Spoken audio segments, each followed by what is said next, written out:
લોકસભાની ચૂંટણીના મતદાનના બીજા દિવસે શાંતિલાલભાઈ મારી ઓફિસે આવે છે અને શેઠે મોકલેલા છે શિવમ પાર્ક હોટલનું તમારા નેતાઓ જમી ગયા છે, એના 50,000નું બિલ બાકી છે. તે જ દિવસે વિક્રમભાઈ જે મારી ઓફિસે રહી છે એમના હસ્તે એમને 30,000 રૂપિયા હું રોકડા આપી દઉં છું. બીજા જે 20,000 બાકી બોલે છે તે મારા પીએ માધવભાઈના એકાઉન્ટમાંથી એમને ફોન પે કરીને એમની છોકરીના એકાઉન્ટમાં હું ટ્રાન્સફર કરીને 7 ઓગસ્ટના રોજ આપીને પૂરું કરું છું.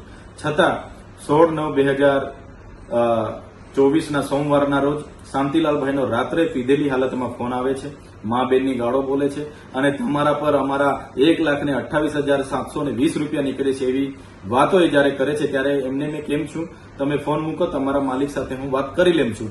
છતાંય એમના માલિકને હું પૂછું છું તો સંજયભાઈ એવું કહે છે કે 1 પણ રૂપિયો અમારો તમારી પાસે લેવાનો થતો નથી, જે તે બિલ હતું જે તે સમયે પૂરું થઈ ગયું.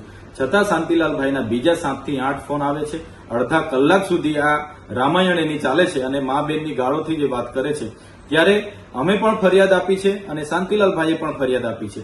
સામસામે ફરિયાદ છે, સામસામે કાયદેસરની કાર્યવાહી થવાની છે અને અમે ધારાસભ્ય લોકોના આશીર્વાદથી બન્યા છે.